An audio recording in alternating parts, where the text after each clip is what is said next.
Hello, Chief Ironside here. Right. Hopefully, in a few weeks, you will get rid of the wheelchair, eh? I fucking hope so. It's driving me nuts. How's your health right now? Where are you Everything right else is fine. It's just the knee. And it's always been fine. I got rid of the sepsis 4 years ago, but then I had two lots of MRSI, which I called in the hospital.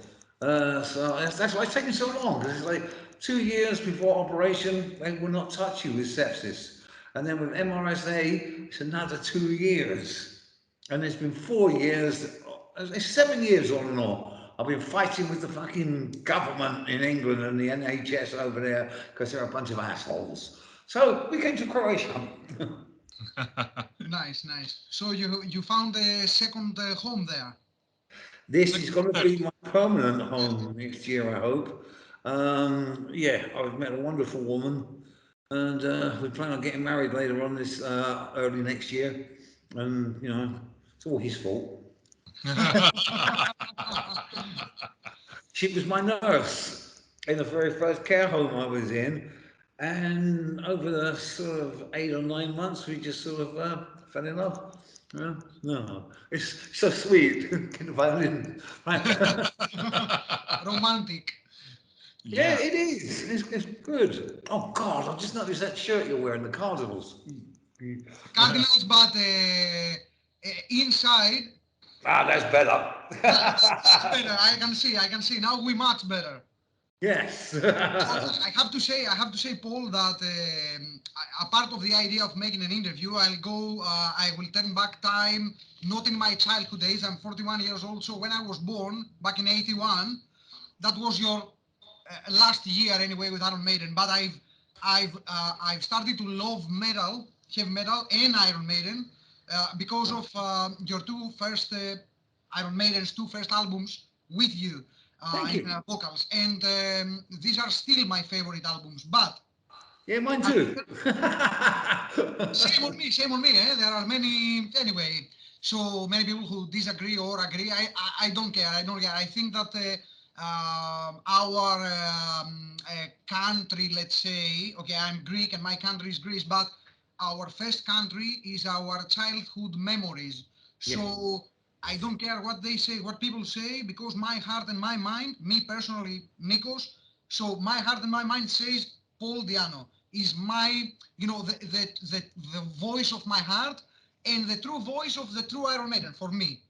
But apart of that, I want to say that if I turn back time a few weeks ago, my good friend from Croatia, I've already said that to Stepan, Dino Raja, the Hall of Famer, the basketball player, sent me, he's a very good friend, Sakis knows him too, so sent me a photo inbox with Dino and you in Yeah. Croatia. And he Yeah. said, look with who I was a few hours ago. And I said, oh shit. When Yeah, he he was sent me, fantastic. I got a Hall of Fame card from him when he was playing for Boston Celtics. Well, I used to go watch him, and he signed it for my youngest son too, who lives in Boston. So I've got to send him that, and I'm going to see him soon. So that was so I fucking and big. I've said, I told Dino when you see him again, he said we are gonna probably have a dinner together in a few days. So tell him that he has many Greek fans, but your friend Nico is maybe the biggest Greek fan of all. Anyway, Maybe I have many fans in Greece. I'm always there, so it's good. Yeah. How did it feel to perform in Keep It True Rising a few days ago in Germany? It was scary because this was my second concert in 7 years. Yeah, I'm not really comfortable in the wheelchair to be honest with you because it fucking hurts your ass. But there's a lot of shit going on there. But the thing is, we had no time to rehearse. We played in Zagreb. My band are from Norway. I'm having treatment done. I was released from hospital last Friday. I was in Germany Saturday for the concert, so I was in quite a bit of pain. But we did the fucker. And yeah, it was very raw, very punk. Um, Sometimes that's the way the Iron Maiden first two albums should have been, sort of, raw and, rough and slightly punk. But as I said, we didn't rehearse. And there was some smart ass on the Iron Maiden forums and, oh, Paul Diano's the third-rate pub singer. Yeah, fuck you. And yeah, man. You have no rehearsal. You go in front of all those fans and see if you can do better. I don't think so. The fans were fucking amazing, and apparently we have the most.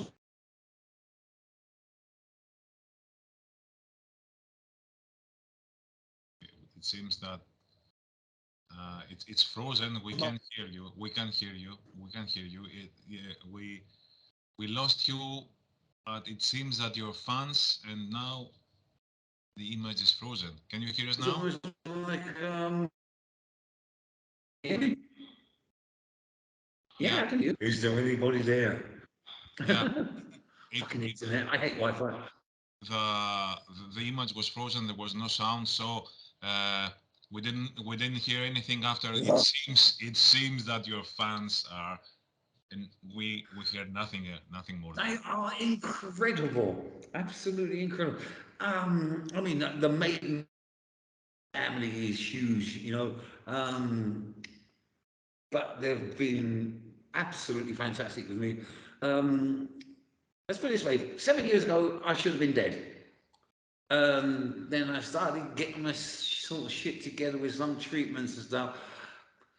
Steppen and the fans helped me with the rest of the stuff I had to do, like for private treatment, because I was getting no help whatsoever in England. They just said, sit in the wheelchair until you die. And when I came over to Croatia, my wife to be saved my life with her care and helping me and everything, Steppen with all the treatments with doctors and everything. It was great. And the fans, the contributions they've done, I don't know how I'm ever going to repay them. And they've been absolutely amazing.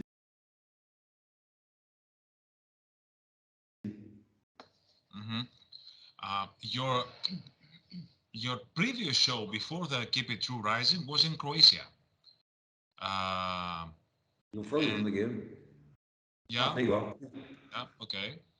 Yeah.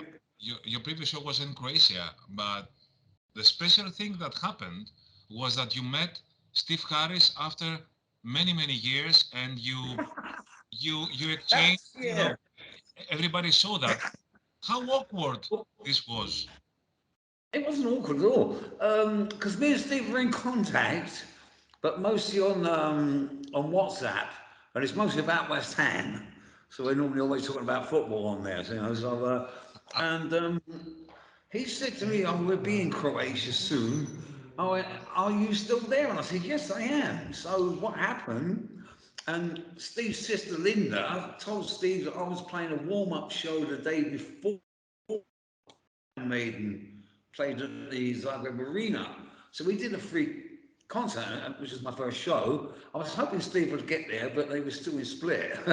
So they came down. I went to see them. I met Rod and I met Steve for the first time. You don't see much of the other guys. They stay, out the way. But I got a hello from Dave upstairs and whatever.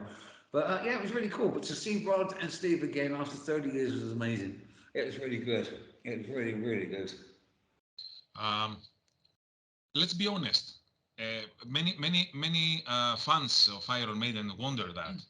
Uh, did Iron Maiden help you during the crowdfunding campaign that you and Stepan did? Yeah. They helped you. Yes, they Hmm? did. Towards the end, Yeah, after meeting doesn't Rod matter. and Steve, no, it doesn't matter at all, and I thought that was very kind of them. What happened is that we were quite surprised. We was almost there all the way with quite a bit. There's still quite a bit more money to get in for surgeries and stuff because it's done. It's all privately done as well, so you get better attention. And Iron Maiden just called in, well, their administration called in to Stepan and said, right, we're going to take over the rest of it now, so we'll pay for the final parts. So, which is great. And all of it's important, but obviously the final part is the final part, so it should be over. There's still a few more little issues to deal with, but the rest of it's all really good. So, thank you, Iron Maiden, but most of all, thank you to the fans. You were the best.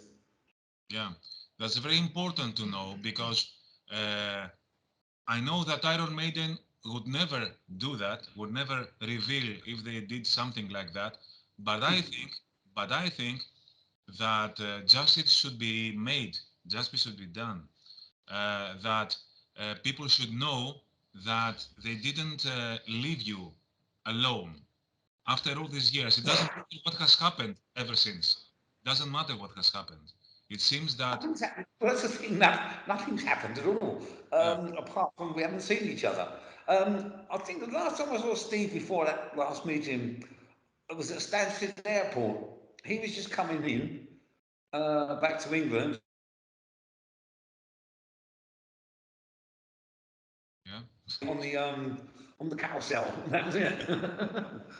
We we, But we I won't take anybody saying things about Iron Maiden saying, "Oh, they should do this, they should do that," because it's their choice, and it's nobody's business really, apart from mine.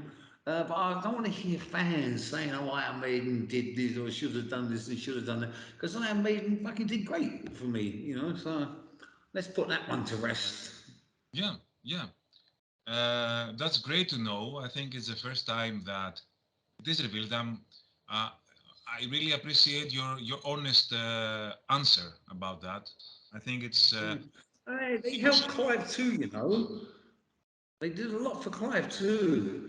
And I really appreciated that because I still miss Clive a lot. But yeah, they've been fucking great. But if they don't want you to know, I don't really know if it's my place to say, you know, that they did help. But I think it's like it's like the worst kept secret in the world. Yes, they did help. They helped me. So Yeah, there you go. it's worst kept secret.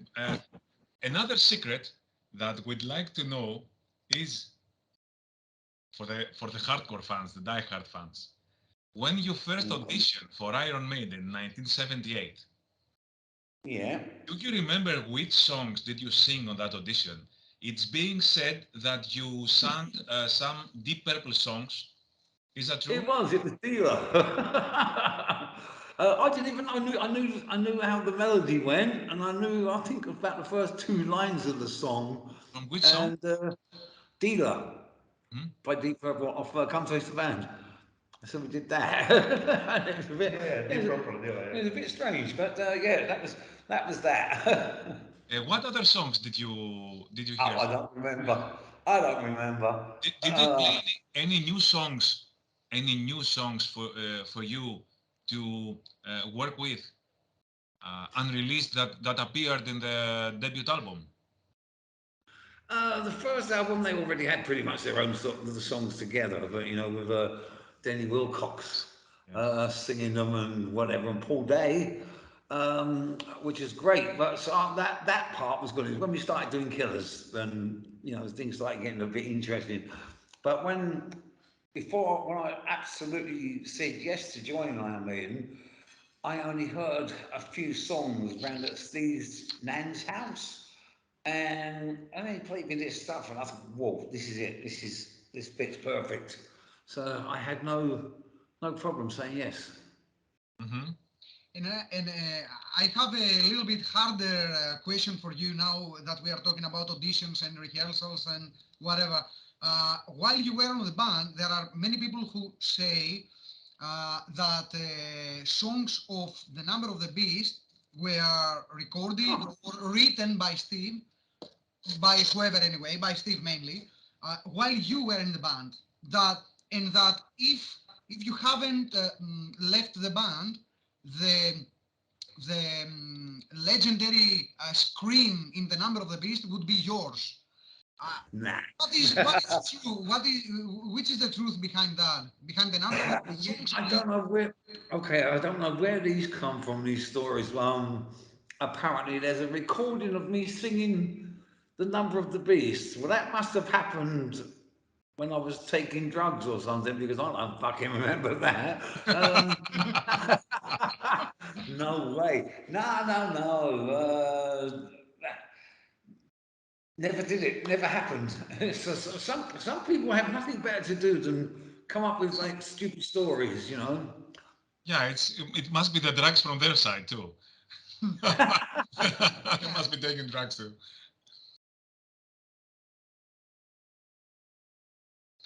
so, and I want to ask you something else. First of all, you have said in the past, a few years ago, that after the surgeries on your knees, and when you get over with that, the end will come.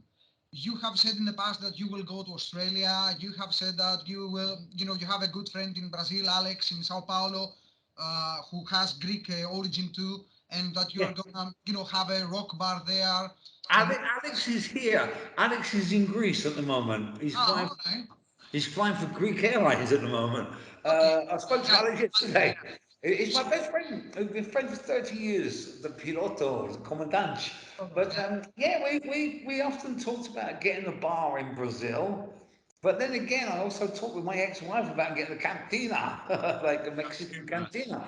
But the way things have worked out, it all changes. I hope one day me and Alex will get the bar together. You know, I couldn't think of two of the worst people in the world to be hanging out on the beach together, drinking all Yeah, day. and only a But beer. yeah, Have a bar as an enterprise. yeah. But Uh-huh. but yeah, What well, about what about the end? When will, because now we are waiting for, the next months that you will get rid of the wheelchair and you will start off the, yeah, man. But lights. wait. I've had a 7 year gap Yeah. which I want to make up for. And I said it once on stage, I think I said it last week in Germany. I want to stay on the road until I die And that, because I've had 7 years of doing fucking nothing. And now I actually said to my wife to be too, I said, listen, my perfect death would be a couple of hours in bed with you, go on stage, sing the whole set, and die. What a fucking way to end. Perfect. yes, in your last live, I think that the most touching moment was not only the part of, that you said that you would love to die on stage, but the most touching and respectful to all the Maiden and Diano's fans was the time that you started to talk about Clive Burr and started to sing "Remember Tomorrow" in his honor. Since Clive died, I've done it every night. I've done it every night since Clive died. Um, I haven't spoken to Mimi for a few months, Clive's wife, but she was supposed to be coming to Croatia, but something was wrong with her mama. So she's coming over soon to get some treatment done, and I'll be coming back over anyway, so hopefully I'll meet up with her and that. But I do it, one, because me and Clive were great friends and I loved him. Even though he used to drive me fucking mad, but it was great. And yeah, I respect and I have a lot of love for my former colleague. And I try to dedicate the songs to him every night.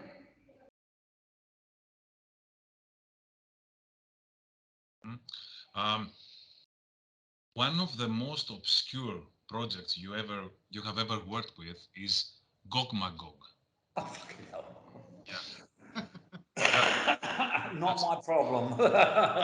one more. Listen, everybody knows this story. Well, I think they do. If they don't, where the hell have you been?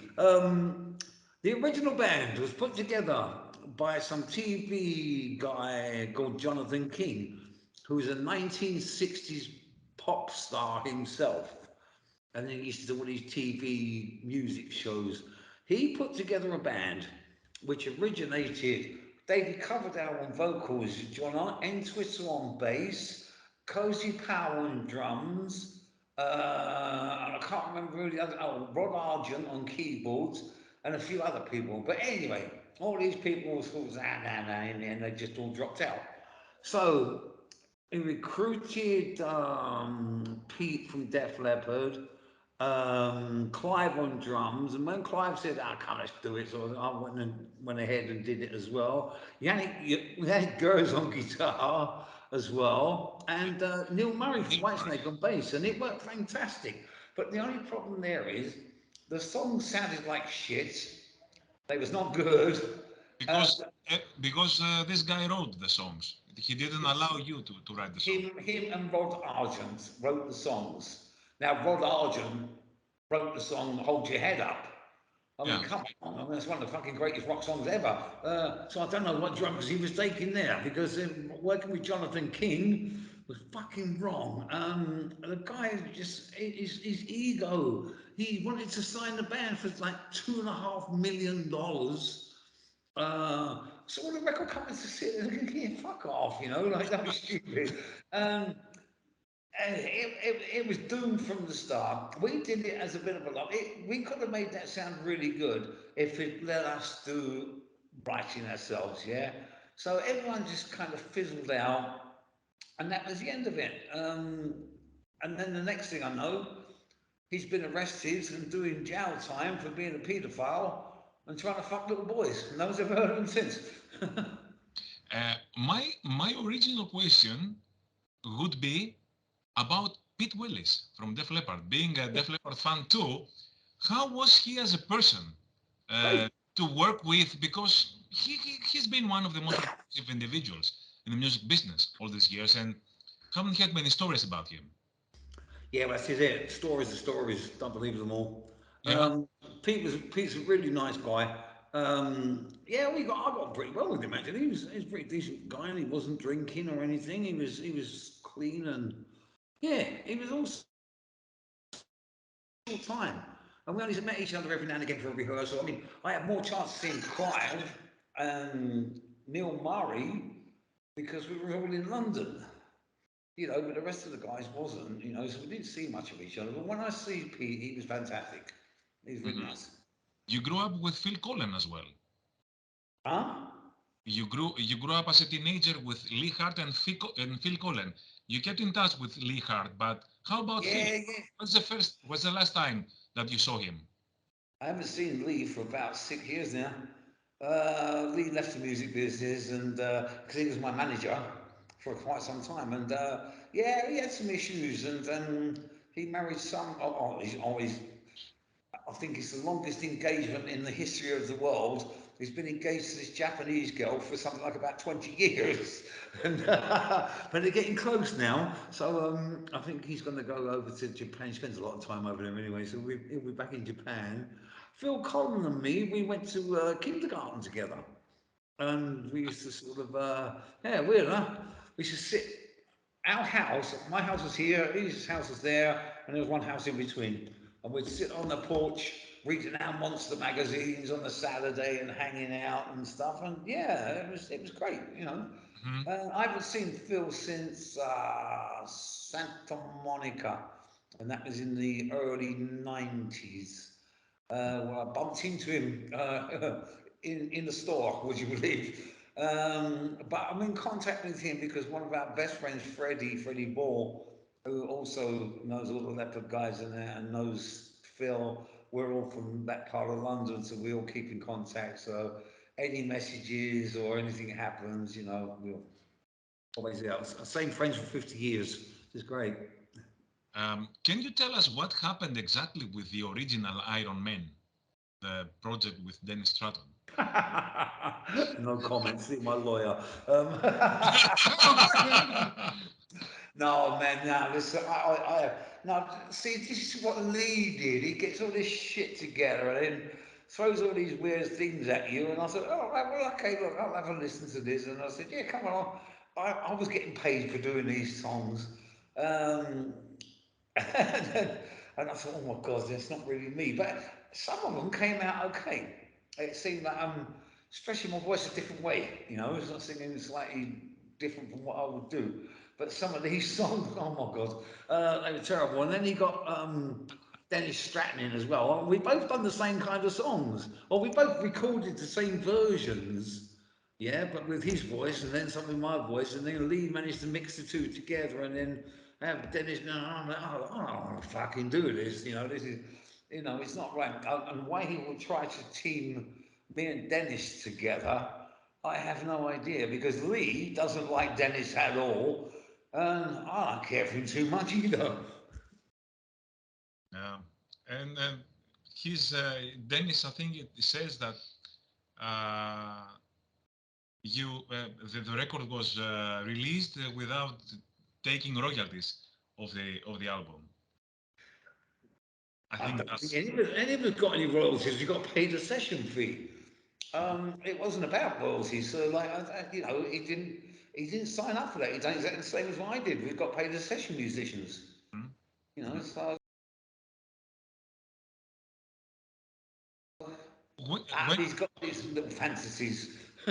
this royalties thing, if you could turn back time when uh, you it was announced to you that you would leave Iron Maiden, I Yeah. think they gave you some money, and you didn't receive any money at all in the future from the royalties of the albums that you sang to. Would you change that? What? See, everyone doesn't know all these things, and they keep coming out of all these questions. I have nothing to comment on that at all, because to be honest with you, it's nobody's damn business. I got paid very well. I'm very happy with that. And see, if I turn and say, "Oh no, Iron Maiden didn't pay me enough money," that goes back bad reflection on Iron Maiden, and I'm not taking that. I got paid very well. They looked after me. End of story. Yeah, yeah, okay. Then the most important thing is that they looked after you, and Of they course they did. took care of you when things had been very difficult for you, and uh, and that's the most important part. This is One of the the most difficult things I've had in my life was in this last 7 years, after getting sick, losing my mama 4 years ago, was that you don't see things getting any worse. But they can. But the thing is to stay positive, keep your mindset. hmm Um, and Iron Maiden came through at the very end to finish off all the stuff I needed to have finished off. I'm like the $6 million man. You uh, know, Paul, we have six euros worth anyway. But Paul, yeah, are, there are a lot of friends who know that we are doing this interview and asking, telling us anyway to ask uh, why Paul would want to meet Steve, or why Steve would like to meet Paul, when during all these years Paul has referred to Steve, to Smallwood, as, with nicknames as Small Wallet, as see, already these with people, these people just jump onto something to try and get a reaction. that's Now, I never called him Rod Smallwallet. A journalist called him Rod Smallwallet, but we thought it was all funny, so everybody in Iron Maiden called him that because it used to piss him off. So that's the end of that one. I did call Steve Hitler once because really this too. the way he runs because it's like a fucking army. I mean, Steve is so focused, and it's like, damn, I want it, this, And I said, yeah, well, I couldn't think of another one person to say about it. I said Hitler. I didn't mean it in that way. Yeah, And but so, my record stands for itself. I've played more shows than Iron Maiden have ever played. I mean, especially right across Brazil, up and down the country. I mean, they play a lot of concerts. Well, I played a hell of a lot more than they ever have. So it's nothing to do with my voice. It was nothing to do with that. I was just upset about certain things, which are private things in the band. And the way I dealt with them maybe was not right, but I dealt with them. And that's the end of it. And that's as much as I'm going to say at the moment. Thanks. yeah. Uh, if you ask me, my favorite album from your career after Iron Maiden is the Battlezone one, Children of Madness. Ah, Children of Madness. Yeah, do you? Do you? That's very strange. I love that album, but my favourite Battlezone album is the first one, Fighting Back. I love it. Yeah. Um, I've just told my guitar player in Brazil the other day to add in the songs In the Darkness and possibly Voice on the Radio from the first album. And then when we get a bit more going and established and I'm getting more comfortable and stronger, we'll add in a hell of a lot more. There'll be the show will be about 2 hours, and that will include some songs from Killers, um, stuff from Nomad. I want to do a lot of, mostly my career. I don't want to be the guy who just plays fucking Iron Maiden songs as Okay, much as you they're play fucking Iron Maiden great. songs, but you have released dozens of other albums. Yeah, Apart, but the thing is, I was getting fans saying to me in South America and other parts of the world, and I said, look, we love coming to see you live, man. They said, oh, come on, play some of your stuff now. But promoters are like, yeah. oh yeah, he's gonna play the Iron Maiden stuff. Woohoo! Fuck what else Okay, he's done. I'm like, yeah, fuck you too. okay. You will play 60 minutes Iron Maiden, and you will play 30 minutes of the next of your career. How do you Yeah, yeah. how do you feel about Menace to Society from I Killers? love That that was album. I very love that album. it was an unexpected album from you. It That was was. a Well, huge then change of again, sound. I don't do things what people expect from me. Because it's so easy. See, some people get so stuck in that rut. When I left Iron Maiden, the first thing I did, the first album I did was Diano, which was like more of a pop record than anything else. So I wanted to try, had keyboards on it. It went straight to #1 in Japan, so it couldn't have been that bad. And then later on, I'm trying to stretch myself as a musician, not play the same old shit day after day, time after time. And I was fucking angry with life at the time. So I'm like, okay, bang, let's fucking do this album. So we did that. And I make no apologies for it. It's a great album. It's No, just, it was very heavy. yeah, that's very heavy. That's kind of Pantera-like sound. It was really heavy, and I'm really glad that in your career after Iron Maiden, you experimented with sound from AOR to hard rock to classic metal to more groovy metal, let's say, and you played almost everything. I can It was sing anything, man. That's the thing. I'm not just one singer. I don't just do opera. Sorry. the Phantom of the Opera. You'll be the Phantom of the Opera. Did you get the joke? No, but no, I sing everything. And now with the new stuff we're doing with Warhorse is fucking great. I'm loving it. We've got like three pretty good tracks at the moment, and my guys are in down at the other end of Croatia writing the rest of the Warhorse album, which will be out at the end. So we're pretty happy with that, so that's good. And It, they'll do Warhorse live next year as well sometime. What should we expect from this new band that you have created? What?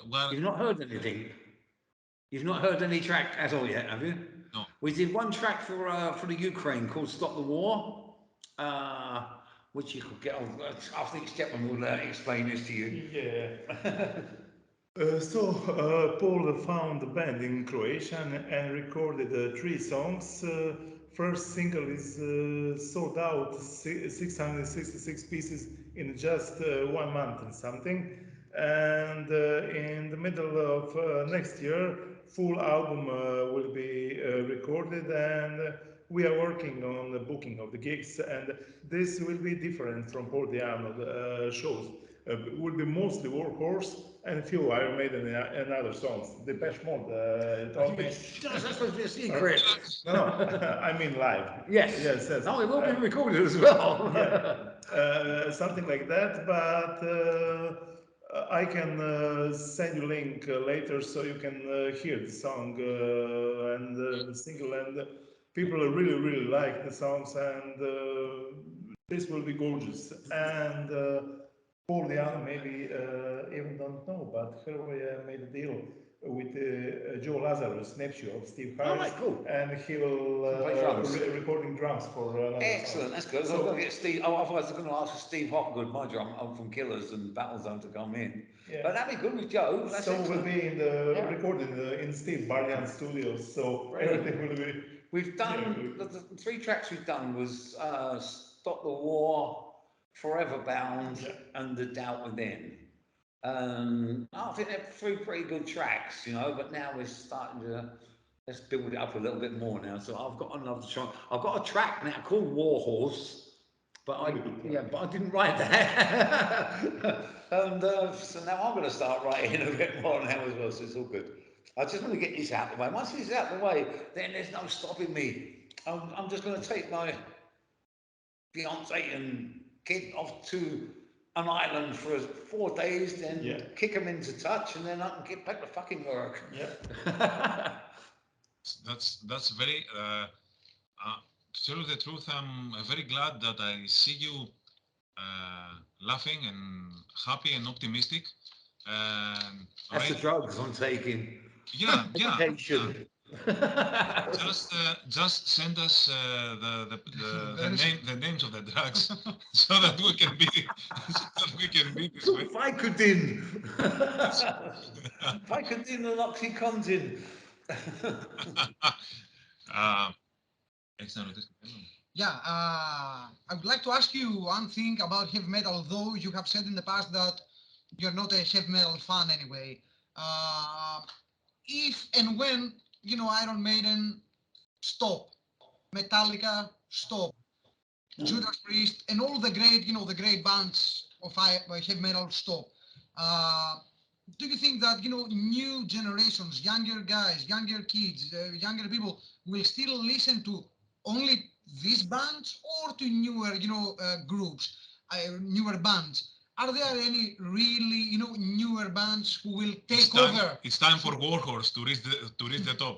Yeah, it's time for Warhorse, man. No, listen, I'm sorry to say, new bands, they don't last. They're from maybe a week or a year, and then all of a sudden they've all been fighting, and because everybody watches things like, you know, say Greece has got talent or England has got talent or whatever, and they Everybody all has talent. think they deserve to be rock stars, where they're fucking not. You've got to go out on the road. You've got to play every shithole ever, and that builds up, you to become the musician that you're going to be. Uh, these new bands haven't got that. They haven't got it in them. It's not in them because this society now, the fucking snowflakes and the wokes or wankers, I call them. Social But media, social media. Yeah. yeah, when all the great bands are gone, there'll always be a couple of good ones, but then again, at least you know that these old bands that started all this stuff are going to be there still, somewhere, somehow, right on CD records and stuff like that, when there is no new good music. There must be one or two great bands coming up around somewhere, but we haven't heard them yet, or there's nowhere for them to play. And that's the worst of it. All these fucking greedy bastard promoter people who like, you got to pay money to play at my club and stuff. You're killing music. Let the kids have a go and to see, give them a chance. And then you could sort of sit down and say, oh, I'm really proud because I put this band on when they were nothing. Not sitting there, well, I had to pay me $25 fucking dollars per night to, it's bullshit.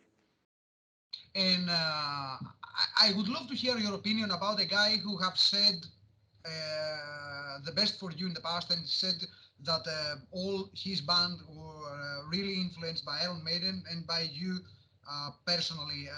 What's your opinion about James Hetfield? I like James a lot because he's a good friend, very good friend. And I know Maiden's been a big influence. About 4 weeks ago, James tried to call me in another care home, and I missed his call because I didn't have the fucking Wi-Fi on. So never mind. But I got a message from him, which my filmmaker's got to bring over from New York for me. And Metallica guys are fucking great, man. Are you planning, if everything goes well, are you planning to come to Greece soon? As soon as I'm able, I've got commitments now. We've got to do South America. I'm trying to get married in between, and then after that, yeah, huh? That's the most important thing, apart from the let the tour alone. You have to get married. Yeah, I've got to do that first, otherwise I'm a dead man anyway. So yeah, and then after that we're hey, it's just work all the way. We just want to come to Greece again. Must include Cyprus this time as well, because didn't get out there last time, and I've got a lot of friends out there as well, especially motorcycle club. So yeah, it's cool. It's cool. So yeah, just work